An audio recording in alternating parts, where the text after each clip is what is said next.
Hi guys, and welcome back to our channel Nursery to Veracity. We have already discussed about the data structure and we have covered vector, matrix and list in detail in our previous tutorial. In this tutorial we are going to study array, factor and data frame and their practical implementations. Data structure, array, factor and data frame.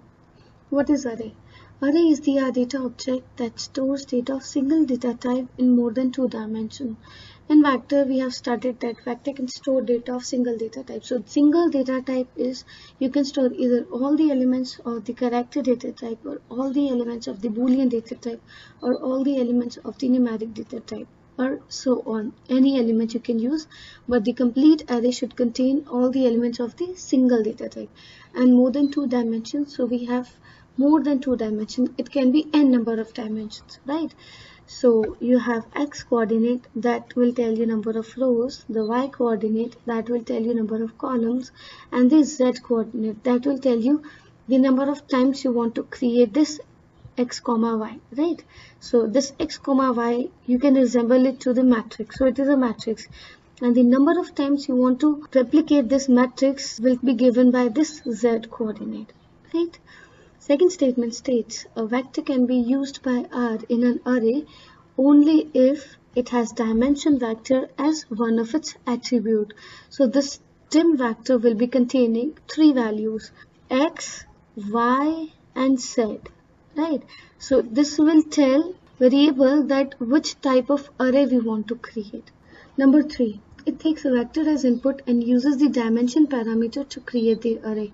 So we have taken a vector as input and using the array function we are assigning the value, and dim vector is helping us knowing the dimension parameter, that is number of rows is equals to 3, number of columns is equals to 3, and number of times we want this matrix to repeat is 3. So we are creating an array of 3 by 3 by 3. So whenever you create an array with any of the dimensions, so you can easily get how many entries you can enter into that array. So that will be 3 into 3 into 3. So in this case, we can enter 27 entries into the array, right? And the positions, you can check it with the coordinate 1, 1, 1 will be carrying the first value and 3, 3, 3 will be carrying the last element of the array, right? Now, fifth statement states, giving a vector structure a dim attribute, array can be constructed from vectors by the array function, which has the form, the array function, and we have assigned the parameters, that is the data and the dim vector. For example, we have already assigned the value outside the function, and then we are just passing the parameters within the function. Or you can enter the value of the parameter within the function itself, right? So these are the two ways. Let's look into its practical implementation. Array. We have assigned the data vector some values and we have assigned the dim vector some values. So we want to create an array of 3 by 2 by 3. So we will run the statement and we will see how it works, right? So we have entered the array function and we have passed the parameters. And you can see we have received the array, that is 3 into 2 of matrix, 3 rows, 2 columns, that to be repeated 3 times. You can see that it's repeated 3 times, 1, 2 and 3. These are the coordinates, and the first coordinate is 1, 1, 1 that we have just now studied, and the last coordinate value is 3, 2, 3, 3, 2, 3, right? And there is another method you can enter the values to an array, is you can pass the values directly into the function. So I'll show you how it works. There is no difference between both of these functions, they work similarly and it's your choice whichever type you want to use, right?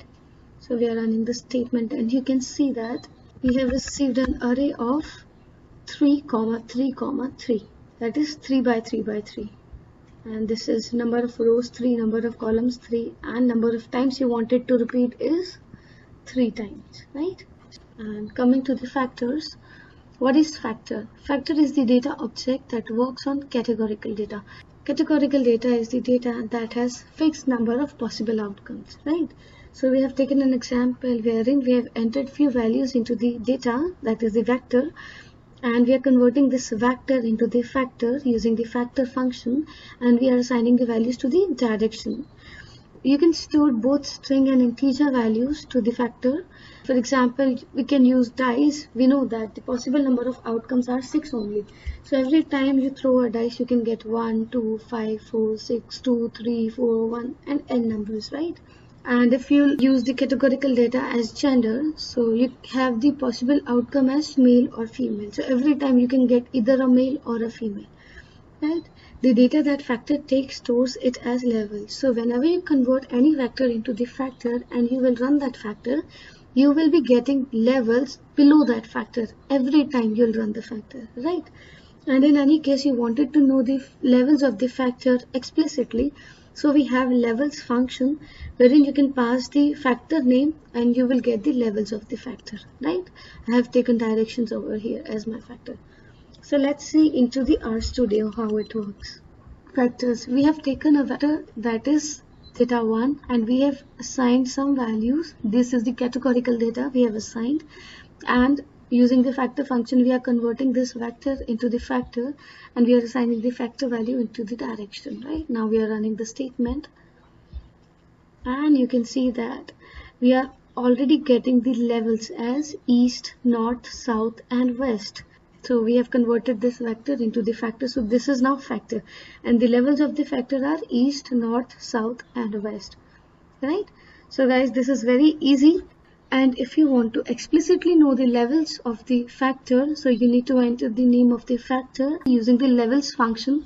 You can find it out. So we are running the statement and you can see we are getting the levels in the double inverted commas, right? And it is giving us the levels of this direction factor. Now coming back to the slide, what is data frame? A data frame is a table or 2D array-like structure in which each column has a value of one variable and each row contains one set of values from each column, right? So we have the numeric values in our first column, that is employer ID. Second column contains all the character value. Third column contains all the numeric value. Now what the row contains, it contains the set of values from each column. So the first row will contain 1, Rachel and 10k. So this is the set of values from each column that the row will contain, right? Now we have taken a variable that is employer.data and using the data.frame function and we are passing the parameters and we are converting these parameters into a single data frame, right?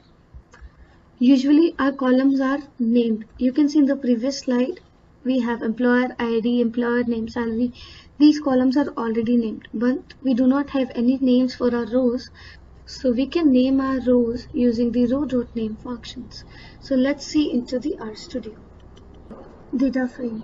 So we have taken a variable that is employee_detail and using the data.frame function we are passing the parameters and their values within the data.frame function, right? So we will see how it works. Now this employee_detail is of the data frame. Now we will run this employer.detail and you can see that we have column names, employer ID, employer name and salary, and below that we have their values assigned to them, right? There is one more method where you can create the data frame wherein you will assign the parameter values outside the function and within the function you are just passing the parameters name, right? We have already done the same in the list and factor in matrix and arrays everywhere. So this is the second time. So we will run the statement. See, it works the similar way the previous data frame function worked, right? So we have received the employee ID, employer name and the salary. Now you can assign the name to the rows, right? We have discussed. So there are two methods. Again, you can assign the row.names values outside the function and then you can just pass the parameter that is row.names into the data.frame function. Or you can assign the values of the row names within the data.frame function. So we will see both the methods. So we are running this first statement where we are assigning the values to the row names outside the data.frame function.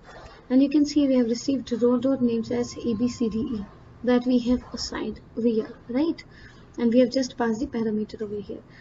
Now the second method you can do is you can directly pass the row names within the function. So we are running the statement And you can see that we have received the row names as A1, B1, C1, D1, E1 that we have assigned over here, right? So guys, that's all with the data structure, and if you find any issues with any concept, you can write the comment in the below comment box, or you can email us on nur2var@gmail.com. Thank you guys. Thanks for watching our video. Stay tuned. Please like, share and subscribe. Do press the bell icon to get the latest update. And you can also follow us on Facebook, Instagram, Twitter and LinkedIn. And for any queries, you can email us on nur2var@gmail.com. Thank you.